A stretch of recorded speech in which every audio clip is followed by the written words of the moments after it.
Samajwadi party पैरवी क्या करेगी जब फर्जी मुकदमे दर्ज किए हैं, राजनीतिक आधार पर लोगों को बंद किया गया है, बैलेंस करने के लिए तराजू लेके बैठे हैं, चाहे इस पक्ष के उस पक्ष के बराबर करने के लिए किए हैं, तो मुकदमे में होगा क्या?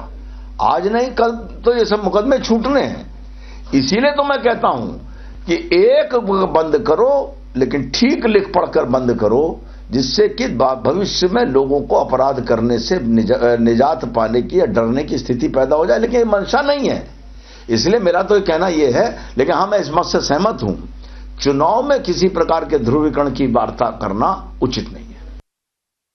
मुजफ्फरनगर का जो दंगा हुआ था, उसमें 10 आरोपी उसमें छोड़ दिए कि सबूतों के अभाव से छोड़ दिए। मैं फिर कहता हूं, एक संवेदनशील विषय है, बहुत महत्वपूर्ण विषय है, पूरे देश को जला देने की कोशिश थी। इस पर निष्पक्षता से जांच होनी चाहिए और जो लोग दोषी हैं उनके खिलाफ सबूत इकट्ठे करके कार्रवाई की जानी चाहिए। तो ये बीजेपी का बुनियादी चरित्र है। वो दंगा कराते हैं, दंगों की फसल खड़ी करते हैं और उसके आधार पर वोट की राजनीति करते हैं। हैरानी की बात यह है कि मुजफ्फरनगर के मामले में वो तमाम लोग जो मुजफ्फरनगर के दंगों के आरोपी हैं, उनको ही कमान दी गई है कि अब आप वहां पे चुनाव लड़वाइए। ये बहुत ही इस पूरे मसले का बड़ा दर्दनाक पहलू है। दूसरी बात, जो मुजफ्फरनगर की रिपोर्ट आई थी, उसमें भी बहुत स्पष्ट था कि किस तरीके समाजवादी पार्टी और बीजेपी दोनों की मिली भगत थी उस पूरे मामले में।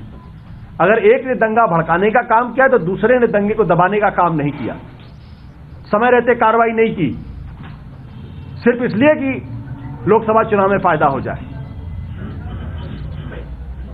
मैं स्पष्ट तौर पे कहना चाहता हूं कि उत्तर प्रदेश को एक बार फिर सांप्रदायिकता के जहर में धकेलने की कोशिश की जा रही है।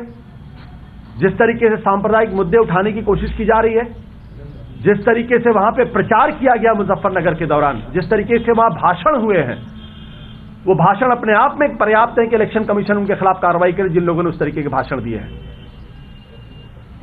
मैं इलेक्शन कमीशन से भी कहूंगा कि इस पूरे मसले पर संज्ञान लिया जाए, कार्रवाई हो।